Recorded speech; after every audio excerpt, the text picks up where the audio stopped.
cerita sebenarnya. Waduh. Ya, barangkali nanti mungkin dari cerita itu ada satu masukan dari Pak Bayu yang bisa saya lakukan gitu ya. Pertama, ini agak sedikit tapi coba saya singkat. Saya itu jadi ketua paguyuban alumni, Pak. Kemudian karena saya mengharap bahwa paguyuban itu ada manfaatnya buat anggota, saya coba keliling, ada beberapa orang yang memang perlu dibantu.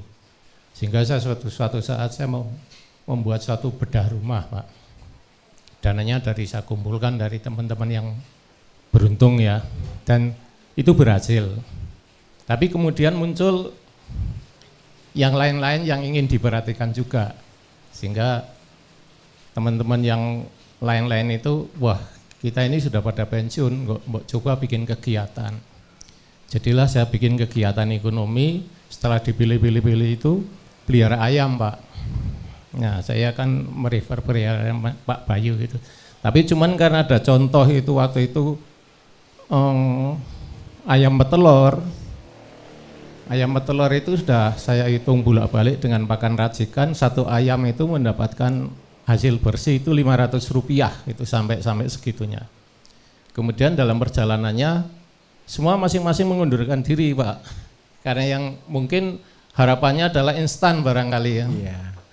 Nah, dari situ akhirnya saya ditinggal sendirian. Kewalahan, saya mencari tenaga kerja, kalau perlu saya bayar. Tapi saya kan harus nungguin setiap hari karena tenaga kerjanya bukan, tidak mau nginep di situ. Karena tempatnya kan agak jauh dari rumah.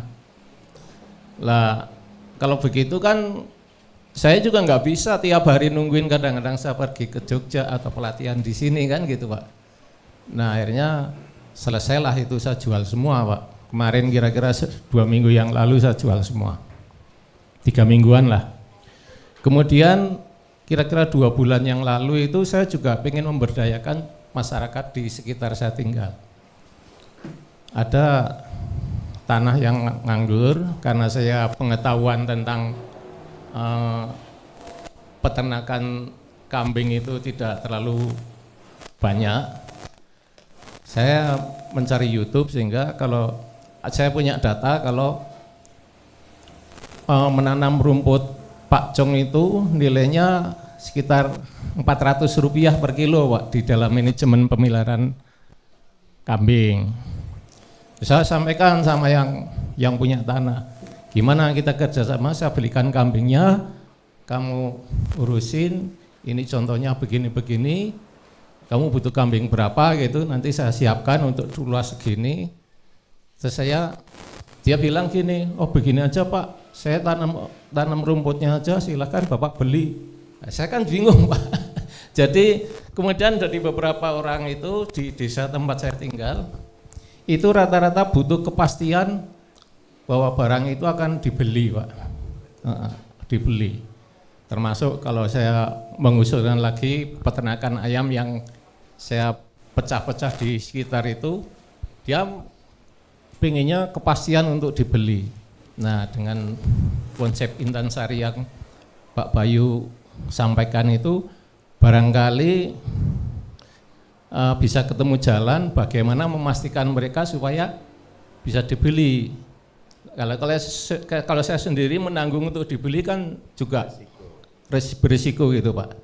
Nah, itu mungkin itu yang selama ini saya hadapi, kira-kira 3 bulan yang lalu lah mengenai kambing itu. Terima kasih, Pak. Baik, Bapak. Begini Bapak Ibu, saya lupa sedikit tadi. Ini saya lanjutkan. Setelah punya Intansari tadi, desa ini akhirnya menjadi desa yang ramai atau tidak? Teratur atau tidak kelihatannya? Seimbang atau tidak? Boleh enggak kita sebutnya sebagai desa organik? Dari kata-kata teratur dan seimbang. Nah, setelah desa ini tertata, walaupun tidak 100%, kita jadikan tempat ini menjadi desa edukasi. Terus yang kedua, edukasi ini berasal dari kata rekreasi. Tahu rekreasi terdiri dari dua kata, betul ya? Re dan kreasi. Jadikan rumahnya Bapak Ibu, desanya Bapak Ibu, tempatnya Bapak Ibu.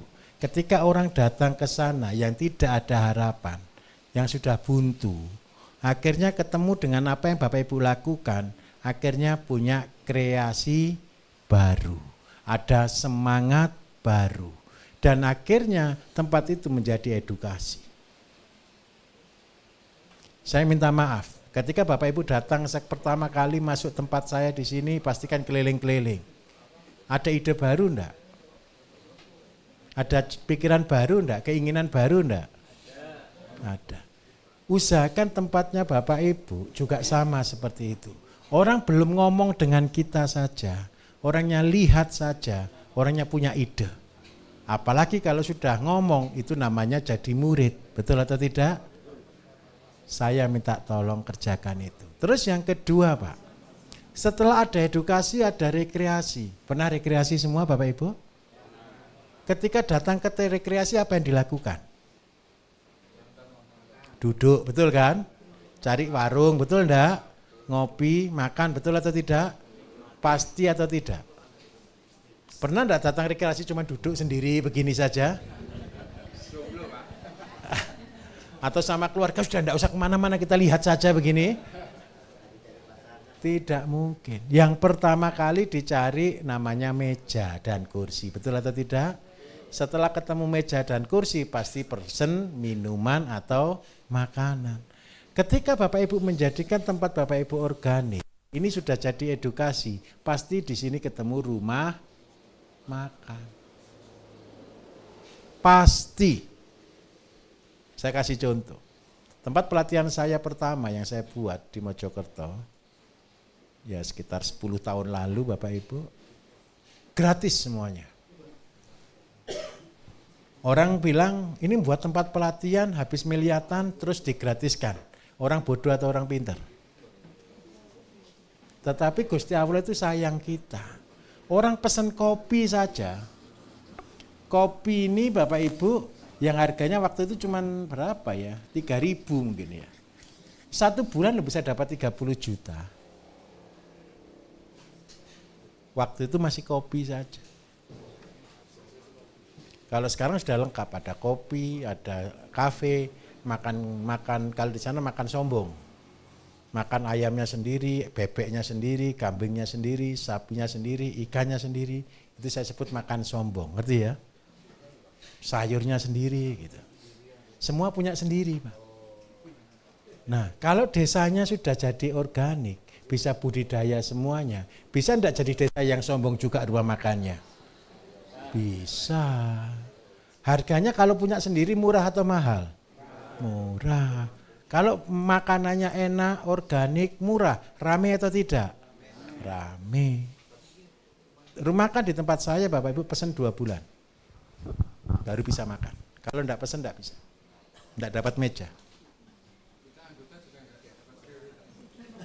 Enggak, soalnya gini, motongnya ayam itu kan sudah kita hitung. Jadi akhirnya ayam, bebek itu cuma dipotong untuk kebutuhan sendiri semua. Jadi pelanggan ini kan makannya all you can eat, Pak. Makan bebas. Bukanya cuma Sabtu Minggu. Sabtu itu makan sore, Minggu itu makan pagi sama makan sore. Cuman itu aja. Jadi cuma 3 kali. 1 minggu yang lain hari biasa boleh, tapi bukan all you can eat. All you can eat makan daging sapi 1 kilo boleh.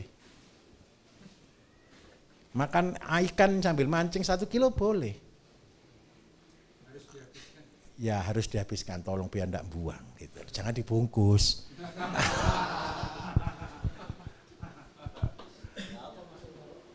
$100.000 Pak. Ada di YouTube. Ada di YouTube, ada di sana. Namanya Smash, Solusi Makanan Sehat.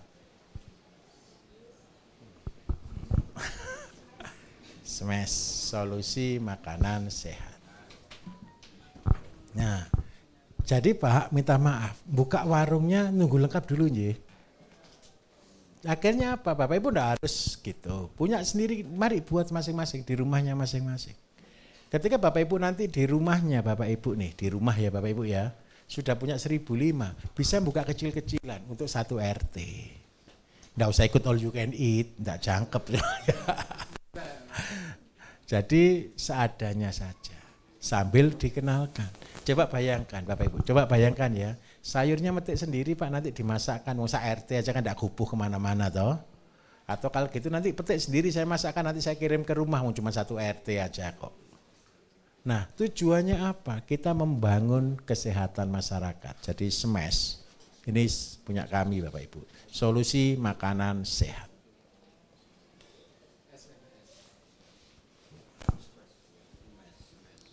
Bisa dipahami Bapak? Nah kalau orang pelihara kambing kayak gitu apa yang harus dilakukan?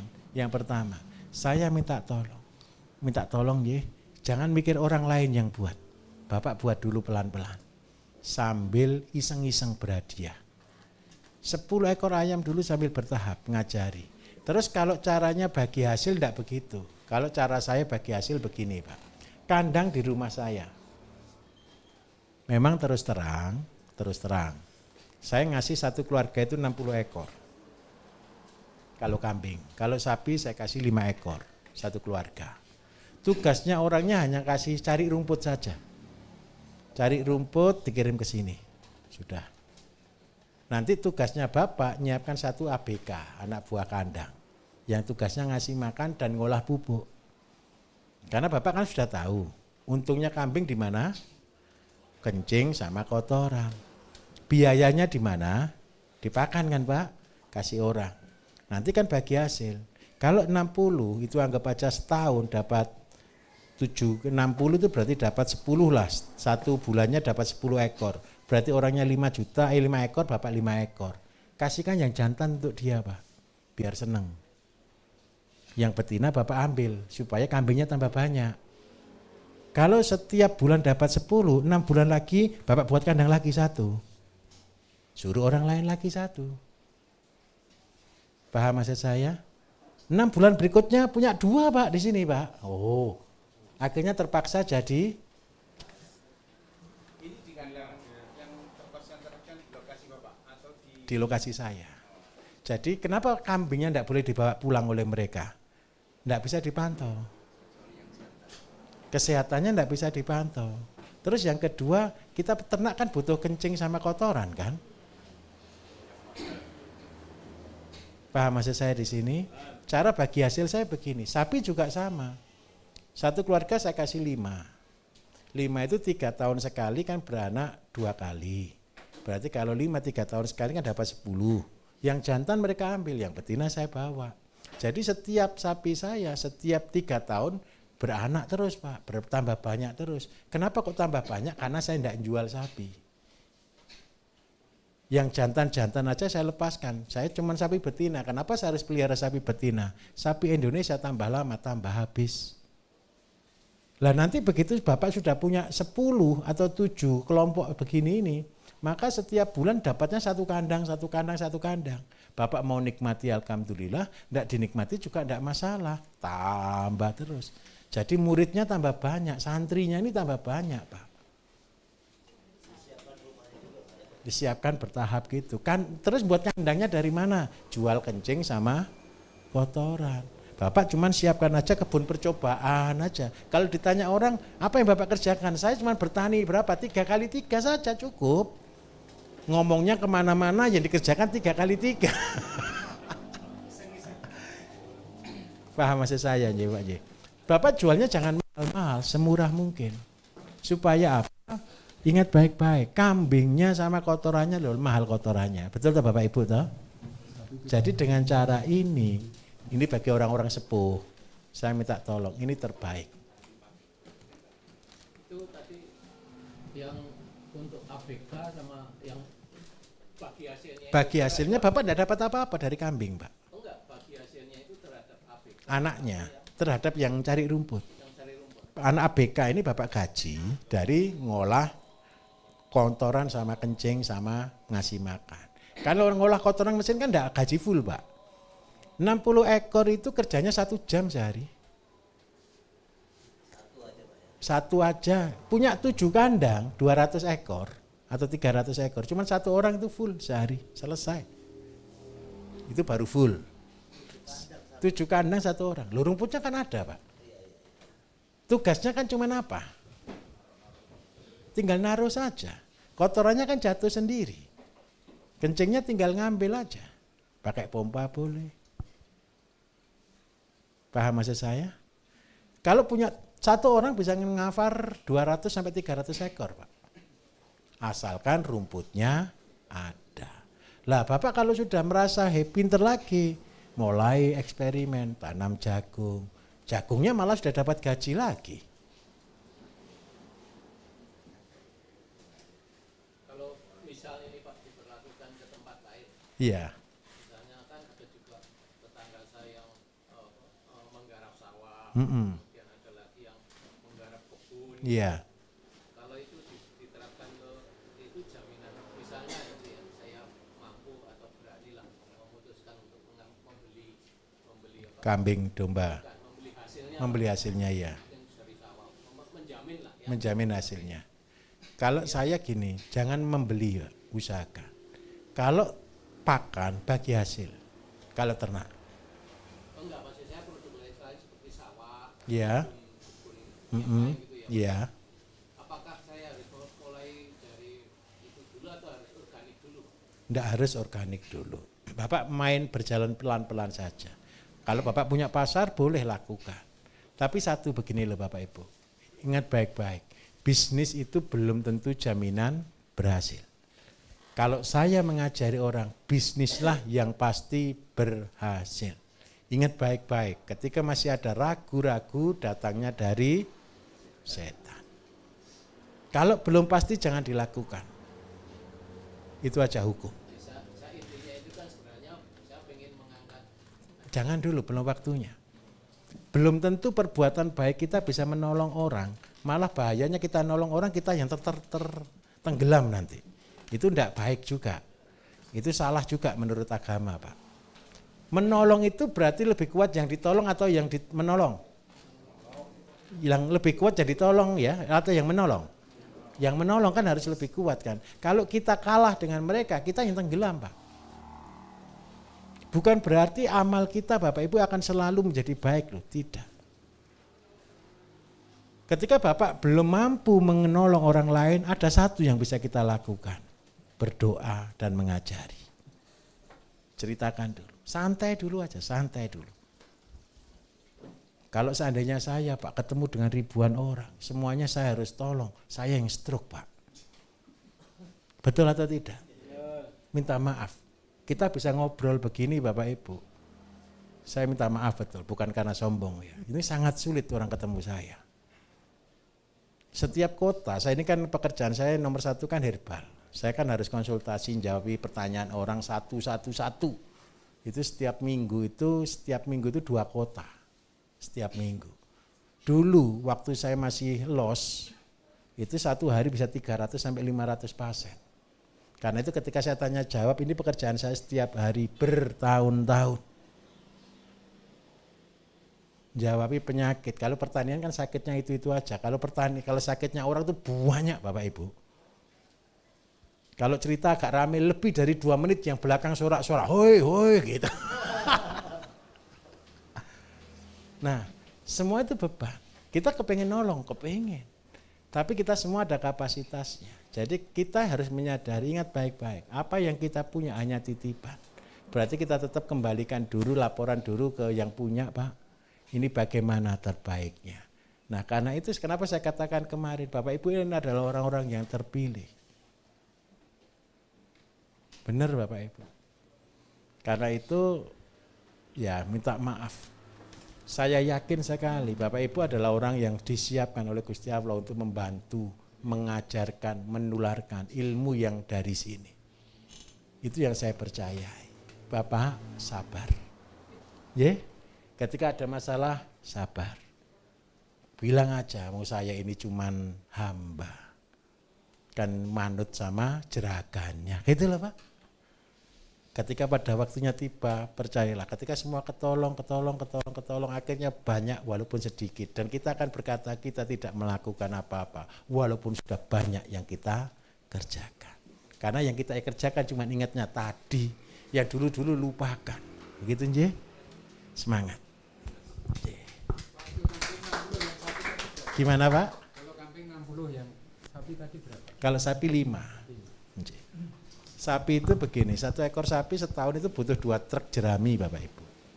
Jadi tugasnya orang yang punya sapi yang saya gado itu salah satu visi saya kan memberikan ekonomi bagi masyarakat. Jadi tugasnya mereka hanya mencari 10 truk. Truknya saya sediakan, mereka cuma naikkan saja itu. Jadi setiap kali membeli ketika sapi itu 5 ekor. Apanya?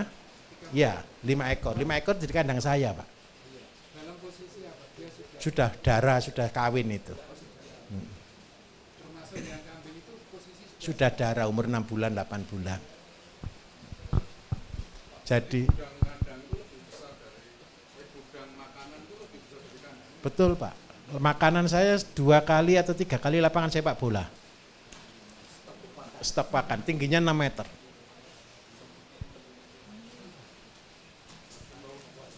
Gimana Pak? Enggak, saya kasih terpal saja.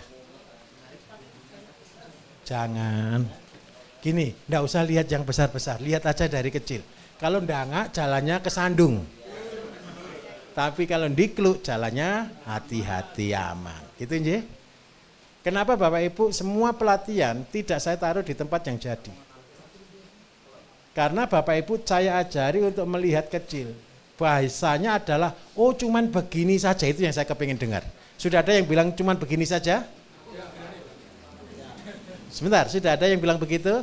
Tujuannya begini, supaya tidak minder. Kalau Bapak lihat tempat bagus, yang Bapak bayangkan sampai di rumah buat yang bagus atau yang biasa. Tapi kalau Bapak lihat yang biasa, pulang di rumah bisa membuat lebih bagus atau tidak? Paling tidak ketika Bapak Ibu ada yang tidak punya uang, saya minta maaf. Oh di Pak Bayu aja cuman begini bisa, itu tujuan saya. Jadi semua tempat wisata saya, pertama loh ya. Nanti 3 bulan, 6 bulan ke depan, 1 tahun ke depan, Bapak tidak akan ketemu ini lagi, sudah berubah semuanya. Soalnya bulan Juni semua sudah jadi modern. Tapi berarti pelatihannya mungkin sudah saya rubah konsepnya. Jadi ketika saya pelatihan dasar, ini pelatihan dasar. Ketika di tingkat pelatihan dasar, orang datang, goal saya adalah cuma berkata, oh cuma begini saja, gampang.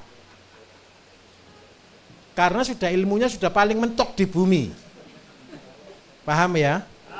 Jadi tidak punya uang pun pakai bambu, pakai apa, saya punya. Bahasanya nanti terngiang-ngiang di pikiran, punyanya Pak Bayu cuma begitu aja kok, gitu loh. Itu bisa kok, paham ya maksud saya ya?